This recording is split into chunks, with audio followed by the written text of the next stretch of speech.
Intinya gini teman sekalian, saya mau terus terang. Kalau saya dulu digontor, ora diusir terus, aku ini paling yo jadi mantune Pak Yai Gontor, njur mimpin Gontor paling ngono kuwi. Tur nek mantu ya kekuasaane kalah karo anake sing asli. Jadi ora ono maya, ora ono aku ning kene saiki. Nek aku biyen ning UGM ki njur tenanan dadi sarjana ekonomi. Ora ono maya. Dan Anda tidak menemukan karakter dan tidak menemukan dimensi-dimensi sebagaimana yang Anda temukan di Ma'iyah. Di Ma'iyah tidak ada takut apapun kepada siapapun kecuali Allah, Rasulullah, Bapak, Ibu, karo bojo. Jelas ya?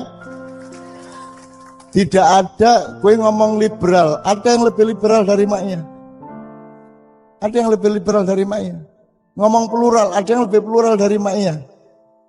Dan seterusnya, dan seterusnya. Jadi kalau saya dulu itu tenanan di sekolah, jadi Allah Maha Besar yang telah menghancurkan karierku.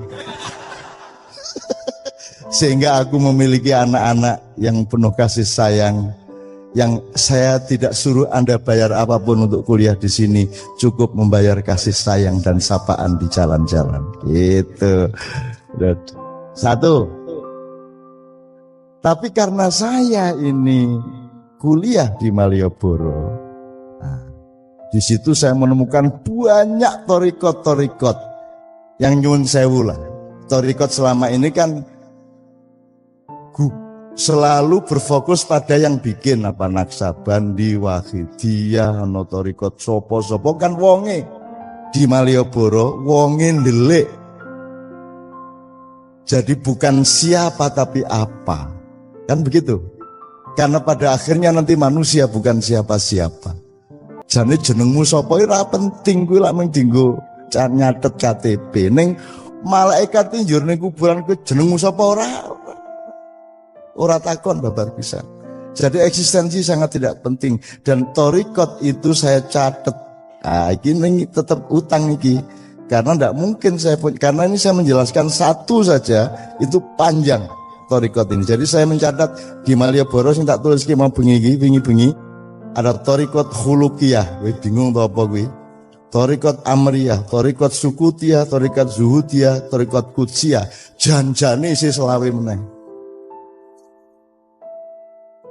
Dan kalau saya tidak di Malioboro dulu, saya tidak punya stamina seperti sekarang, saya tidak punya hati seperti sekarang, saya tidak punya pertimbangan hidup seperti sekarang, dan saya tidak punya keberanian sebagaimana yang Anda jumpai bersama-sama selama kita bermaiyah.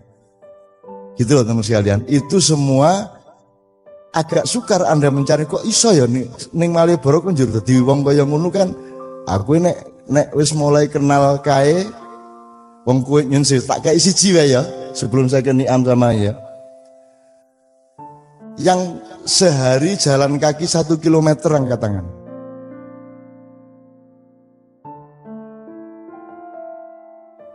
Rana ya. Lah piye kuwi saiki? Kowe lak ngegas kuwi wegah to arep ngurangi gas. Perapatan abang yo sikat gitu. Nah, menjauh dari yang murni dari pemberian Allah gitu gampangannya. Kudune dikai sikil ki mayoritas mainstreamnya gawe melaku, alternatifnya nganggo motor, nganggo mobil ra masalah. Ning primernya nganggo melaku. Nah di Malioboro itu 5 tahun sedino ki nek mung 15 kilo minimum kuwi. Nang Wates yo mlaku, saka Malioboro nang Kota Gedhe yo mlaku, nang Gunung Tidar, gunung kono iki mlaku Dik saka kene. Dadi aku nek soal mlaku rasa tanding karo wong-wong iki. Iki lho, kejaba Pak Mustafa. Pak Mustafa iki apa sebabe mlaku lha jan ra iso ngepit gitu ya. Gitu ya teman sekalian, oke. Jadi itu yang saya sebut, Anda tidak pernah menggunakan secara orisinal pemberian Allah itu Sebagaimana burung menggunakan sayapnya untuk terbang. Anda tidak pernah menggunakan kaki Anda untuk mencari makna. Karena kaki Anda sudah tinggal ngegas karo ngirim, ngegas ngirim. Wes maknane orang ngerti perolehan orang yang jalan kaki. Gitu ya. Dan seterusnya aku ini didawake. Oke, tapi pokoknya gini. Oke, Niam, sekarang saya mohon dengan sangat. Ini bahannya apa aja Niam? Sama Mbak Ririn. Jadi ada semua ada 3.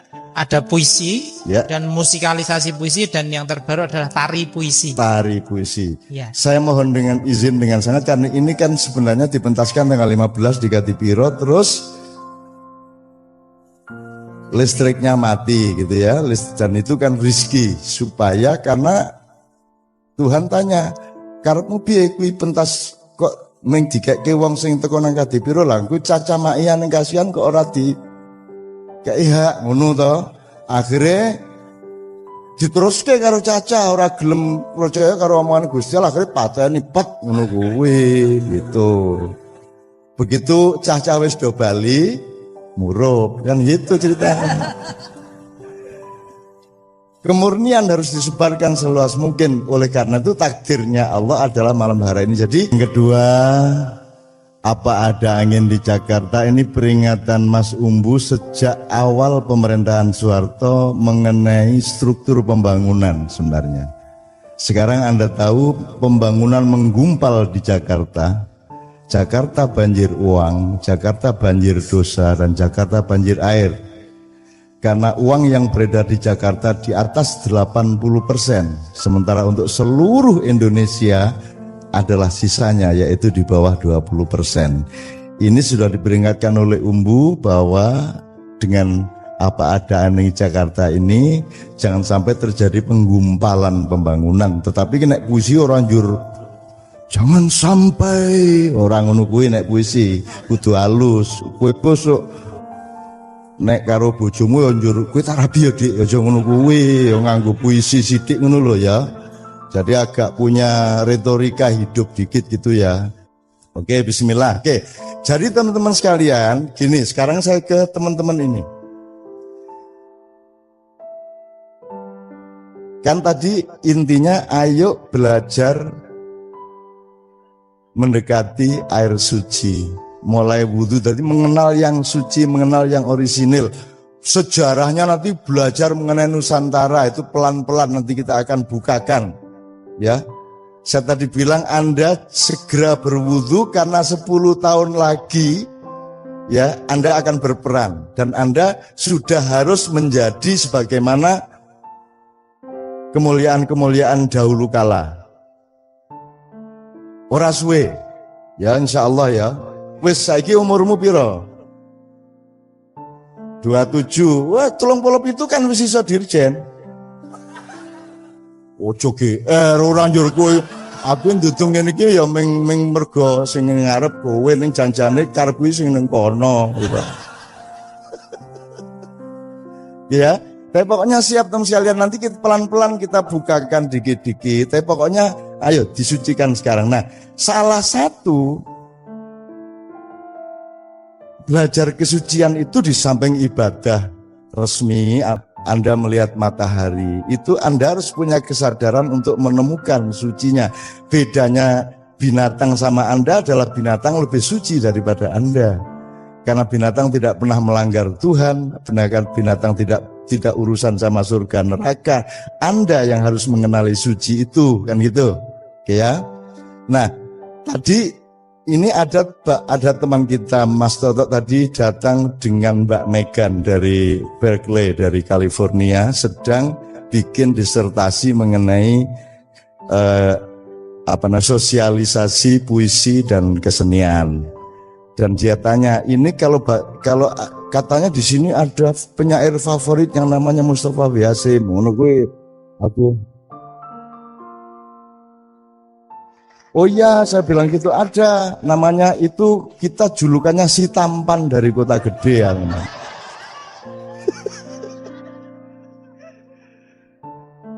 Si tampan, anek ngono kuwi tampane jurus wis urip ning dunya iki wis putus asa gitu. Atau yang ngono tampan. Ngono mirip SBY lho kayak GR gitu.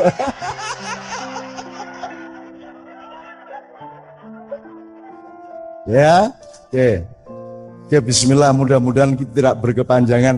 Tapi intinya adalah mencoba mengenali. Nah, Mbak Megan tanya, apakah sosialisasi puisi itu supaya sebanyak mungkin orang kenal puisi? Terus saya bilang sama dia, saya ngomong benar-benar, itu kan kasusnya seperti Tuhan dan surga. Kalau orang cari surga, mungkin dapat surga, tapi surganya menjadi tidak seindah kalau dia tujuannya Tuhan. Sebab kalau dia cari Tuhan, nanti dia mesti dapat surga. Dan surganya lebih indah, karena softwarenya dia juga lebih suci. Karena dia mencari Allah. Tauhid itu menyatukan diri dengan Allah, kok bukan menyatukan diri dengan surga. Saya tidak anti surga. Sebab surga itu mesti tepak. Ning kuwi efek saja, akibat dan pelengkap penderita dari penyatuan kita dengan Allah. Begitu juga sosialisasi puisi. Kalau kita baca puisi di sini, nomor satu kita dapat laba, orang banyak jadi semakin dekat dengan puisi. Nomor dua, sebenarnya dengan membacakan puisi, menyanyikan puisi, yang didapatkan terutama adalah Anda bertemu dan bersentuhan dengan sesuatu yang tidak bisa bohong. Menulis puisi tidak bisa bohong. Ya, tidak bisa. Menyanyi tidak bisa bohong. Artinya nek jan do re mi ya do re mi. Ora iso ngapusi. Sementara di luar kesenian kan sangat mudah untuk bohong. Bahkan aktivisme agama itu juga penuh kebohongan. Gitu ya. Seperti yang kemarin saya bilang, misalnya kowe nganggo motor, saiki motor ki nganggo lampu nek awan toh. Itu kan ya saya tidak mengatakan itu tidak suci, tapi nek neng Korea ki motor kan paling 5% banyaknya, sehingga mobil tuh kalau ketemu motor gugup, maka motor harus menyalakan lampu karena mayoritasnya mobil. Lah niki mayoritasnya apa? Motor ngene kabeh nek awan. Oke, kalau ini Anda belum gini loh.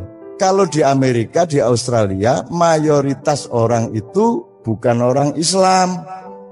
Maka makanannya diasumsikan kebanyakan, ulang sini sama Pak Iman sini. Oke, nanti saya perkenalkan siapa beliau ini. Maka mayoritasnya asumsi dasarnya adalah makanan di Eropa atau di Australia itu haram karena kebanyakan bukan orang Islam.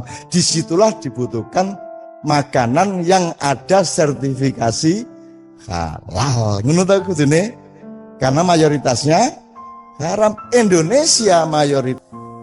Bener apa ora iki?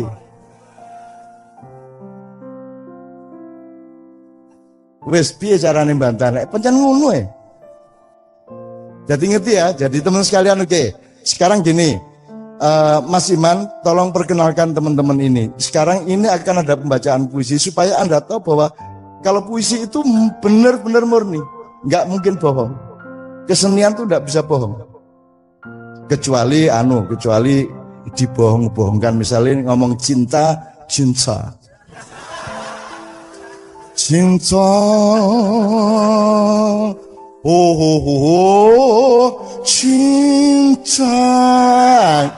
Iki jane mung mergo urung sarapan itu. Dadi ilate rada piye. Oke. Jadi ini ceritanya gini. Ini teman-teman PSK yang sudah beberapa kali tampil di sini, yang punya majalah Sabana yang Anda bisa beli di mana ya, nggone Ma'ruf Dodol ya. Nah, terus ini ada teman-teman yang nggak ada hubungannya sama PSK, anak-anak muda yang tertarik umbui piye to kewan koyo ngopo gitu kan. Oh, tertarik terus mereka. Mbak Ririn ini mana Mbak Ririn? Mbak Ririn ini punya inisiatif, yuk kita bacakan puisi-puisinya Umbu dan kita nyanyikan, kan gitu. Dan itu mereka belum pernah ketemu Umbu. Ojo meneh kok cah-cah kuwi ketemu Umbu. Wong anake Umbu iki lho, 20 tahun ketemu meng rong dina. Iya toh, iki anaknya Umbu. Kuwi salaman tok. Kuwi mesti bingung kuwi, dadi nek kowe ora suci ora iso memahami kowe. Nek kowe ngomong etika ngono wis gak iso kowe kalah. Kowe wis pasca etika, pasca ngono-ngono kowe. Nah, oke. Mas Iman tolong perkenalkan teman-teman ini, terus nanti saya mohon Ririn sama Niam tetap siap untuk urut-urutan ya. Oke, bismillah. Nyun sewu Mas Iman tolong dikasih pengantar. Menyambung apa yang disampaikan Cak Nun. Acara malam ini adalah sambungan dari tanggal 15 kemarin, yaitu majalah Sabana ada punya hajat semacam memperingati 47 tahun dulu peristiwa berdirinya komunitas kecil di Malioboro, di mana salah satunya adalah Cak Nun di sana yang pakai topi hitam putih, Mas Sutirman Eka Ardana itu orang Riau yang terlanjur menjadi orang Jogja, kampung tanah kelahirannya ditinggalkan. Kemudian sebelahnya penyair kita Mustafa Hasim itu juga lulusan Malioboro pada waktu itu. Kemudian di sebelah saya yang suka pakai topi ini Mas Slamet Riyadi Sabrawi. Beliau sekarang menjadi sekretaris LP3J Yogyakarta, sekretarisnya Bang Asadi Siregar yang dulu sekolahnya di Fakultas Kedokteran Hewan, sampai sekarang masih besar. Jelas di sini hadir Cak Nun yang ikut bergabung di Malioboro sejak beliau masih di kelas 2 SMA MUHI. Saya mengenal beliau sejak masih pakai celana pendek. Jadi di sana ada seorang yang tadi sudah digambarkan panjang lebar, tetapi Cak Nun belum menyebutkannya. Kami menganggap saudara tua yang dulu mengasuh kami, menjadi guru kami, menjadi orang tua kami, menjadi penunjuk jalan kami. Beliau bernama Umbulandu Paranggi. Sejak tahun 75-77 beliau hijrah ke Bali sampai hari ini. Umbulandu Paranggi bagi saya pribadi adalah seperti petani. Dia menanam terus, menumbuhkan biji benih tanpa mengenal lelah sampai hari ini. Di Bali Pos dulu, kalau di Jogja, di pelopor Jogja, bapaknya Mbak Ririn itu namanya Ragil Suwarno Pragolopati, salah satu pendiri dari komunitas kecil di Malioboro itu, mencatat ada 1.500 orang yang pernah singgah di komunitas kecil itu. Jadi itulah latar belakangnya. Dan pada tahun 2013 kemarin, kami orang-orang tua ini yang merasa masih agak sok jago demikian, mencoba memindahkan Malioboro, komunitas Malioboro itu ke Kadipiro. Makanya kalau teman-teman membaca majalah Sabana, ada sebuah rubrik yang tempatnya di belakang sendiri, yang kita percayakan pengisiannya pada Cak Nun adalah Malioboro Kadipiro. Itu sejarahnya. Jadi kalau tadi Cak Nun mengangkat sedikit perkara Nusantara, kami sedang menyampaikan lacakan sejarah sastra di Yogyakarta yang dimulai dari peristiwa tahun 1967, 68, 69 sampai kira-kira akhir dasawarsa 70-an. Di sana di majalah Sabana edisi 6 jelas sekali disebutkan berguru kepada Umbulandu Pranggi. Hari ini majalah Sabana mengundang putra bungsu Umbulandu Pranggi, ini Mas Umbu Wulang. Maaf, kata ketiganya agak sulit. Apa? Tanah Amah. Umbu Wulang Tanah Amah.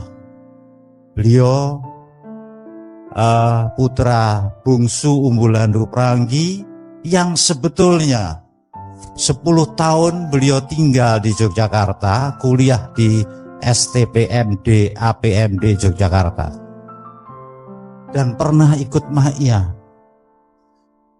dan pernah konon ini kurang ajarnya, saya Cak Nun, Mas Slamet, Mustafa itu belum pernah kerja seperti beliau.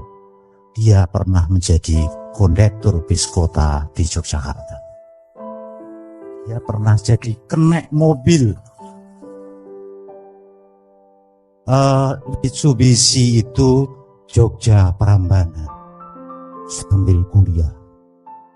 Edan kan itu.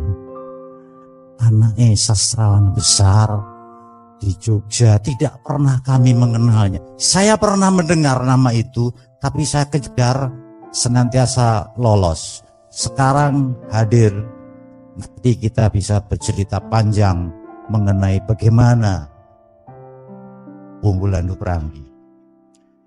Ada juga kita mengundang putra angkat beliau, mengenai bagaimana Umbulandu Pranggi. Ada juga kita mengundang putra angkat beliau, Putu Mira Novianti, yang oleh Mas Umbulandu Pranggi diubah namanya menjadi Mira MM Astra atau apa namanya gitu. Ya, gitu. Jadi wis sembuh lah. Beliau tinggal di Bali. Kemarin sudah hadir di pendapa ini. Sekarang, nah sedikit ada bocoran. Sedikit aja bocoran bahwa beliau ditugaskan oleh sang bapak angkat untuk membacakan surat kepada teman-teman di Jogja ini, khususnya kepada orang-orang tua yang dulu pernah bergalang gulung bersama beliau di malam ini. Itulah Mira, Mbak Mira, di sebelahnya Mas Mustafa W. Hasim, teman-teman sudah mengenalnya. Kemudian Mas Sudirman Eka Ardana yang pekerjaannya sehari-hari sekarang menjadi dosen staf pengajar di UIN Sunan Kalijaga, Fakultas Dakwah kalau nggak keliru ya Mas. Dakwah ya bener ya. Iku loh, kok iso-isone gitu loh. Iso-isone dosen Fakultas Dakwah. Insaf. Dan jangan lupa guru besar di Fakultas Dakwah yang dulu juga menjadi dekan Fakultas Dakwah, Profesor Dr. Faisal Ismail, itu adalah juga lulusan Malioboro yang pernah menjadi Sekjen Departemen Agama dan kemudian menjadi duta besar di Kuwait, Faisal Ismail. Yang sebelah-sebelahnya itu teman-teman yang nanti akan memberikan pergelaran baca puisi, kemudian tari puisi, dan musik puisi yang semuanya khusus mengangkat karya-karya Umbulandu Peranggi. Jadi saya pikir itu pengantar saya. Umbulandu Peranggi adalah salah satu sosok tonggak sejarah sastra Indonesia minimal di Yogyakarta. Jadi sebagaimana tadi disampaikan Cak Nun, kita merunut kembali. Jangan sampai kita tidak tahu asal usul sangkan paraning dumadi. Dari mana, mau kemana, dan sudah sampai di mana. Saya pikir malam ini dalam acara Mojopat Syafaat ini Sabana bisa memberikan sedikit tambahan wawasan dan perbendaharaan yang kepada hadirin sekalian. Begitu kira-kira pengantar saya. Terima kasih. Monggo nanti dinikmati apa yang bisa disampaikan oleh teman-teman. Assalamualaikum warahmatullahi wabarakatuh. Intinya gini teman sekalian, saya mau terus terang. Kalau saya dulu digontor ora diusir terus aku ini paling yo jadi mantune Pak Yai Gontor, njur mimpin Gontor paling ngono kuwi. Tur nek mantu ya kekuasaane kalah karo anake sing asli. Jadi ora ono maya, ora ono aku ning kene saiki. Nek aku biyen ning UGM ki njur tenanan dadi sarjana ekonomi. Ya ora ono maya. Dan Anda tidak menemukan karakter dan tidak menemukan dimensi-dimensi sebagaimana yang Anda temukan di Ma'iyah. Di Ma'iyah tidak ada takut apapun kepada siapapun kecuali Allah. Dimensi-dimensi sebagaimana yang Anda temukan di Ma'iyah. Di Ma'iyah tidak ada takut apapun kepada siapapun kecuali Allah, Rasulullah, bapak ibu karo bojo. Jelas ya? Tidak ada, gue ngomong liberal, ada yang lebih liberal dari Ma'iyah. Ada yang lebih liberal dari Ma'iyah. Ngomong plural, ada yang lebih plural dari Ma'iyah. Dan seterusnya, dan seterusnya. Jadi kalau saya dulu itu tenanan di sekolah, jadi Allah Maha Besar yang telah menghancurkan karierku. Sehingga aku memiliki anak-anak yang penuh kasih sayang, yang saya tidak suruh Anda bayar apapun untuk kuliah di sini, cukup membayar kasih sayang dan sapaan di jalan-jalan. Gitu. Satu. Tapi karena saya ini kuliah di Malioboro, di situ saya menemukan banyak torikot-torikot yang nyuwun sewu lah. Torikot selama ini kan grup selalu berfokus pada yang bikin apa Naksabandi, Wahidiyah, Notorikot, sopo-sopo kan wonge di Malioboro, wonge ndelik. Jadi bukan siapa tapi apa, kan begitu? Karena pada akhirnya nanti manusia bukan siapa-siapa. Jane jenengmu sopo ora penting, kuwi lak mung dienggo nyatet KTP. Ning malaikat iki njur ning kuburan kuwi jenengmu sapa ora takon babar bisa. Jadi eksistensi sangat tidak penting. Dan torikot itu saya catat. Ini tetap utang iki.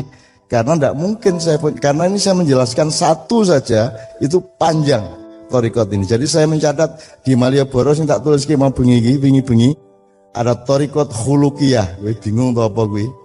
Thariqat Amriyah, Thariqat Sukutiyah, Thariqat Zuhudiyah, Thariqat Qudsiyah. Janjane isih selawe meneh.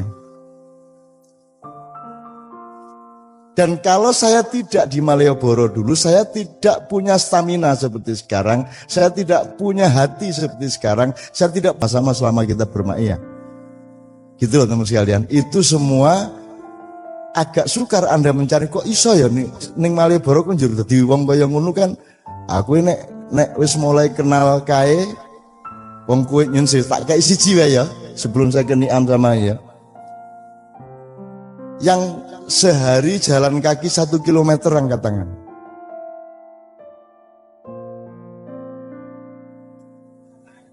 Rana ya.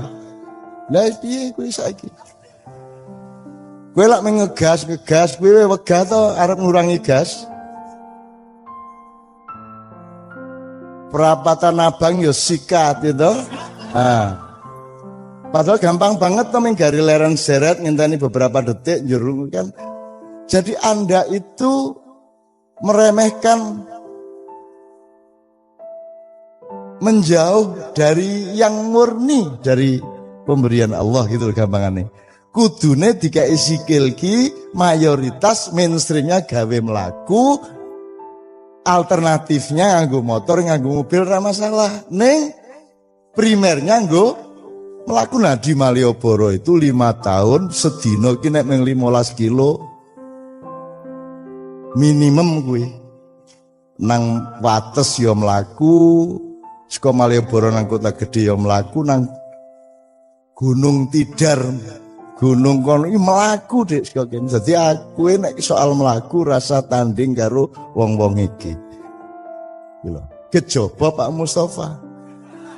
Pak Mustafa ki apa sebabe mlaku lah jan ra iso ngepit gitu ya. Jadi itu yang saya sebut, Anda tidak pernah menggunakan secara orisinal pemberian Allah itu sebagaimana burung menggunakan sayapnya untuk terbang. Anda tidak pernah menggunakan kaki Anda untuk mencari makna. Karena kaki Anda sudah tinggal ngegas karo ngirim, ngegas ngirim. Wes maknane orang ngerti perolehan orang yang jalan kaki. Gitu ya. Dan seterusnya aku ini didawake oke, tapi pokoknya gini, oke Niam, sekarang saya mohon dengan sangat, ini bahannya apa aja Niam? Sama Mbak Ririn. Jadi ada semua ada 3, ada puisi ya, dan musikalisasi puisi, dan yang terbaru adalah tari puisi. Tari puisi. Ya. Saya mohon dengan izin dengan sangat, karena ini kan sebenarnya dipentaskan tanggal 15 di Gatipiro, terus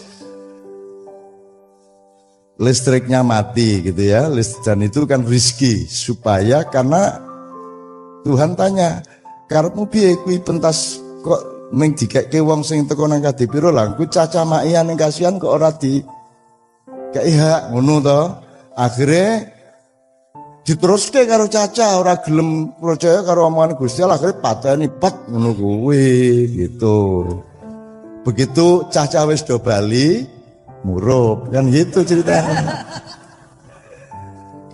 Kemurnian harus disebarkan seluas mungkin. Oleh karena itu takdirnya Allah adalah malam hari ini. Jadi yang kedua, apa ada angin di Jakarta, ini peringatan Mas Umbu sejak awal pemerintahan Soeharto mengenai struktur pembangunan sebenarnya. Sekarang Anda tahu pembangunan menggumpal di Jakarta. Jakarta banjir uang, Jakarta banjir dosa, dan Jakarta banjir air. Karena uang yang beredar di Jakarta di atas 80%, sementara untuk seluruh Indonesia adalah sisanya, yaitu di bawah 20%. Ini sudah diperingatkan oleh Umbu bahwa dengan apa adaan di Jakarta ini jangan sampai terjadi penggumpalan pembangunan. Tetapi kena puisi orang jur, jangan sampai orang ngono kuwi nek puisi kudu halus. Kowe bosok nek karo bojomu yo njur kowe tak rabi yo Dik, aja ngono kuwi, yo nganggo puisi sithik ngono lho ya. Jadi agak punya retorika hidup dikit gitu ya. Tolong dibacakan sapa Mas Niam apa sapa? Apa ada angin Jakarta, setelah itu langsung masuk ke ke lagunya. Sapa liyane sing wani maca?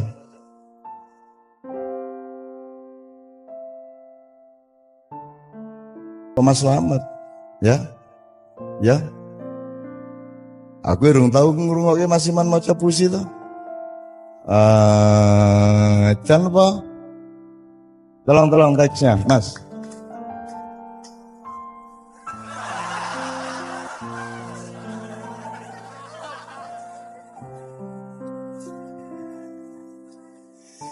Ya. Apa ada angin di Jakarta? Apa ada angin di Jakarta? Seperti dilepas desa Melati. Apa cintaku bisa lagi cari akar bukit Wonosari? Yang diam di dasar jiwaku terlontar jauh ke sudut kota. Kenangkanlah jua yang celaka, orang usilan kota raya. Pulanglah ke desa, membangun esok hari, kembali ke Huma berhati.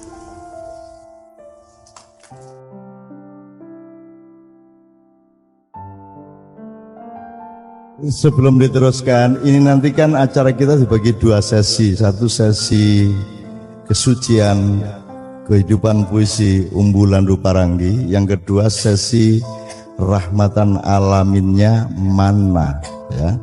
Tapi sekarang ini sudah jelas ini rahmatan lil alam, tidak perlu tahu siapa penciptanya, bahkan tidak perlu ketemu, tapi outputnya adalah rahmat, kegembiraan, kesucian kepada Anda semua. Nah, saya minta dengan sangat, ini nanti akan ada dalam sesi yang sekarang masih ada beberapa puisi dibacakan, kemudian ada karya Simple Life juga, bukan? Nah, kelompok lain namanya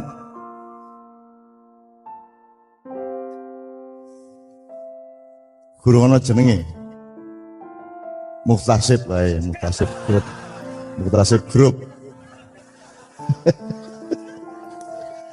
Nanti ada karya teman anak-anak ini sendiri, teman-teman kita sendiri, puisinya Mas Umbu dibikin lagu oleh mereka, gitu kan? Ya, siapa? Mas siapa namanya? Afrizal. Oke, ini orang Gumalna ya. Ora, oleh ora. Ki mesti ana ideologi sing ora cocok iki gitu ya.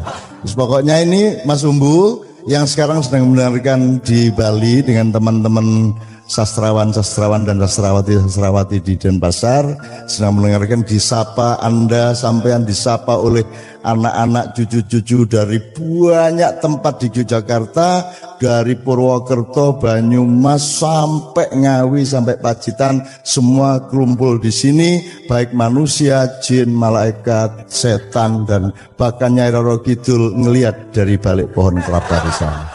Tenang saja, beres semua, pokoknya di Maia semuanya pada senang. Ada yang gendruwo, ada yang berjubah, ada yang pakai merah, ada yang pakai selempang putih, ada yang pakai iketnya Sunan Kalijogo, padahal memang beliau gitu ya, dan seterusnya. Nanti teman-teman sekalian, sekarang saya mohon dengan sangat, nanti tanpa latihan dan belum pernah ketemu Mas Wulang. Aduh, jenengmu iki angele. Wulang, Umbu Wulang, Tanah Ama ya. Oke, nanti kalau mudah-mudahan sesi kedua agak bersabar, karena kalau kita tidak mendengarkan Mas Wulang bicara juga nggak enak. Jadi Mas Wulang akan membacakan puisi diiringi Kiai Kanjeng. Nah, jadi saya mohon dengan sangat, teman-teman Kiai Kanjeng maju ke depan, berbagi tempat, orang apa desekan, tak masalah ya. Saya mohon teman-teman Mas di kanca-kanca Kiai Kanjeng. Oh wes dateng kene, ayo kan maju kene. Oke, berbagi tempat. Yang sudah bertugas mungkin bisa lebih ngalah dikit, tapi pokoknya maju semua. Oke, sekali lagi tepuk tangan untuk teman-teman Kiai Kanjeng.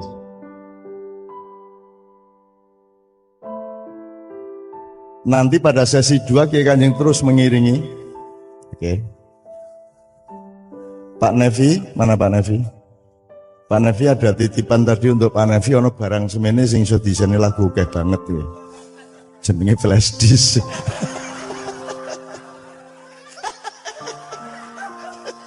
Ning lumayan wis ngerti YouTube barang wis ngerti deh ya. Alhamdulillah. Ning email sih bingung gue antara email karo web karo apa website itu bingung gue ya nabi. Yes, bingung ya. Serah apa nabi-nabi kayak urung tau email ya. Tenang wae gue. Tenang wae gue. Sunan-sunan kayak orang ngerti email guys. Ben wae. Oke, bismillah.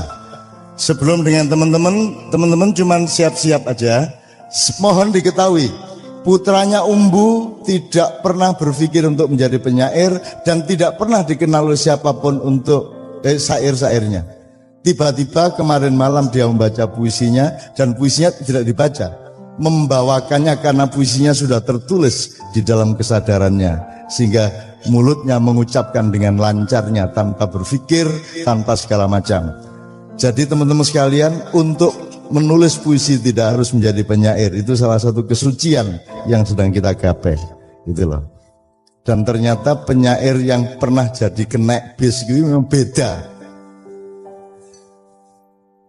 Nek Mas Iman kan paling buruh kebon ya, nah, Nek Mas Slamet Yadi ini dokter hewan, tapi belum pernah menangani kucing maupun apapun.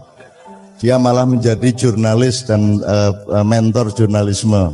Kalau Pak Mustafa ini segala sesuatu sudah dia lakukan, kecuali naik sepeda.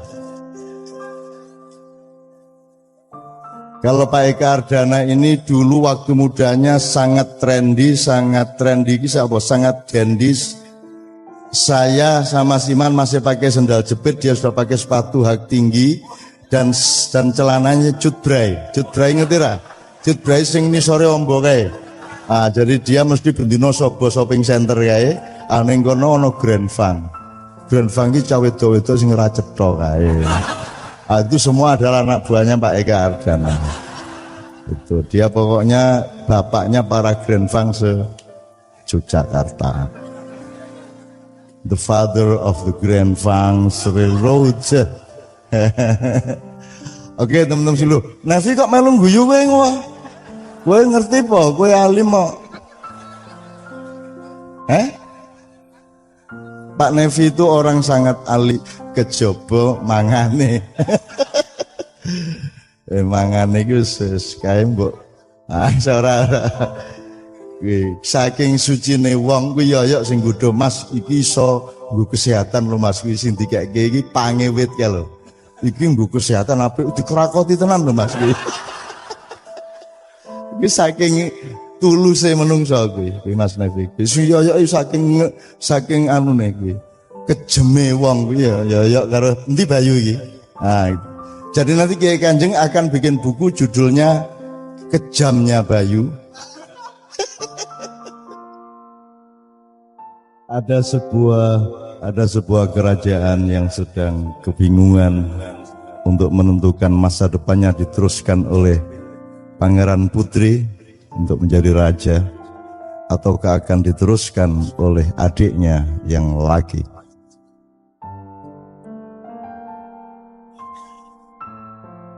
Kalau yang meneruskan adalah putrinya, maka gelarnya harus dirubah, bukan Sayyidin Panotogomo tapi Sayyidatin Panotogomo. Sementara bapaknya Wulang, kerajaannya ditinggalkan dan kursinya kosong sampai hari ini sejak puluhan tahun yang lalu. 20.000 ekor kudanya, 40.000 ekor sapi dan kerbaunya ditinggalkan.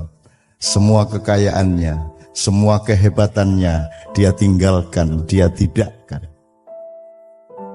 Popularitas yang bisa dia dapatkan, dia rebut dari percetakan agar supaya tulisannya tidak dimuat oleh koran dan majalah-majalah.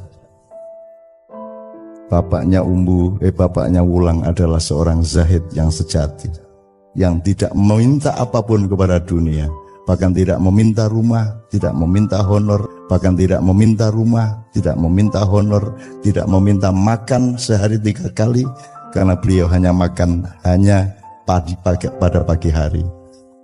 Bahkan tidak punya tempat yang jelas sampai usianya yang sudah 76 tahun. Wis kowe nek wani dadi umbu ra cetha kosmu nganti umur 76 dan seterusnya. Teman sekalian, sekali lagi saya minta tepuk tangan untuk ulang. Saya mengingat satu kalimat anakku, apa tadi, jangan takut petir, apa kalimatnya, anakku petir tadi, kalimatnya gimana? Anakku, jangan takut pada petir, jangan takut kepada guntur.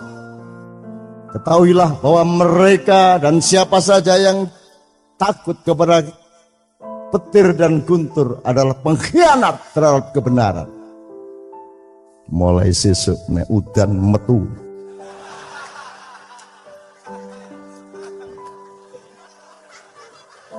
tonggomu bingung, nanti wele golek petir.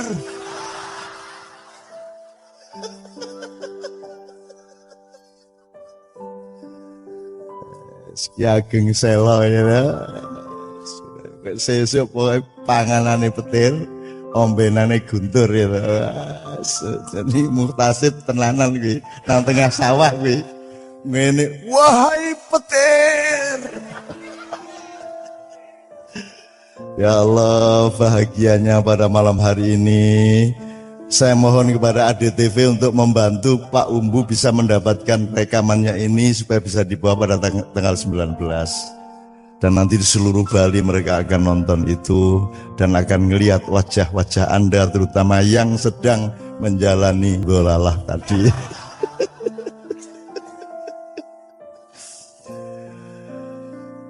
Dan puncak dari sesi yang awal ini adalah Mustafa W. Hasyim. Tepuk tangan yang keras.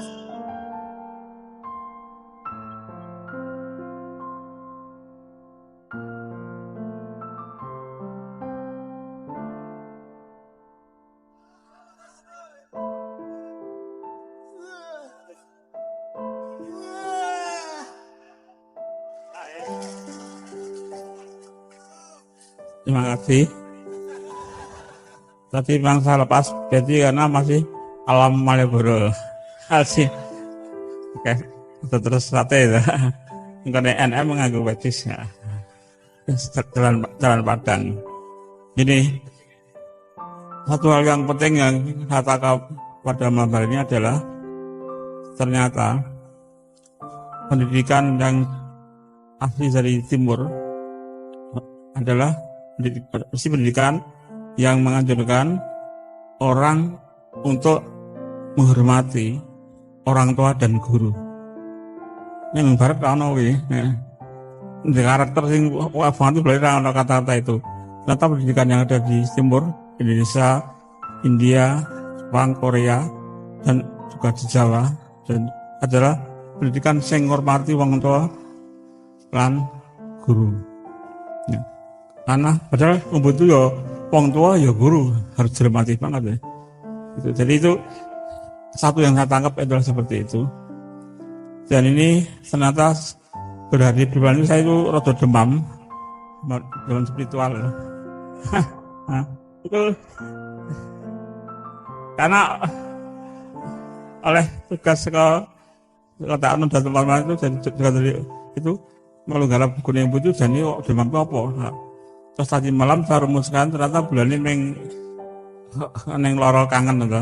Nah, kangen dengan umbu hari kedua. Maka saya tadi nulis puisi tentang merindu umbu landu Paranggi. Dan ini puisi tahanan serius dan harap bersabar untuk mengunjulkan ketawa Anda nanti pada sesi yang berikutnya. Salah enggak? Nggak rusak kepercayaan saya ini.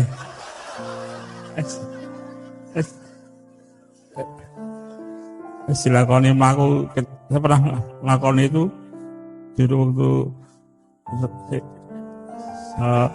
nganggur melakukan sampai dari lekan terus kayak puisi sejuara tak Jakarta oleh hadiah 150.000 loh. Neng gue nebus mesin cek yang dikadek apa jadi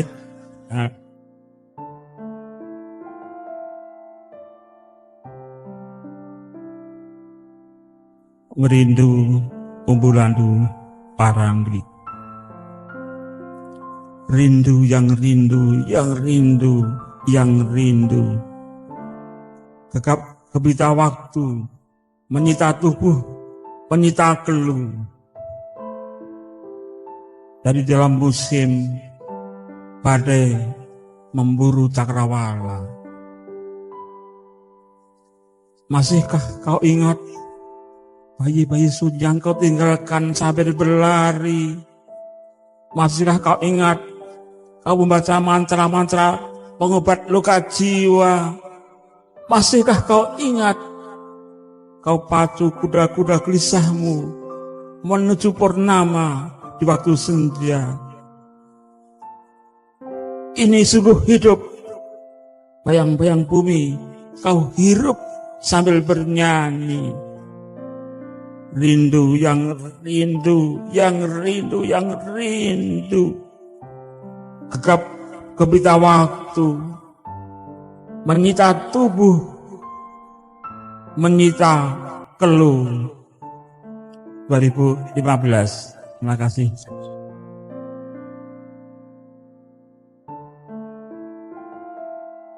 Oke teman-teman sekalian, ternyata ada yang saya khilaf, saya mohon maaf sekali. Tidak bisa kita melaksanakan semua ini kalau tidak karena ada seorang sahabat Mas Umbu yang namanya Pak Jensen. Pak Jensen itu seorang pengusaha Tionghoa yang sudah 35 tahun menemani Umbu dan mencukupi segala sesuatunya, termasuk membikin rumah Umbu di tepi hutan di dekat Denpasar sana, meskipun oleh Umbu juga tidak pernah diperlakukan sebagai rumah. Artinya Umbu tidak punya kursi, tidak punya meja, tidak punya dipan, di sini memang kertas karo koran kayak. Nah, Pak Jensen inilah nanti yang membiayai seluruh menuliskan buku-buku Mas Umbu. Ceritanya sangat mengharukan, sangat banyak. Tapi tidak mungkin kita ungkapkan pada malam hari ini, kita masih punya set.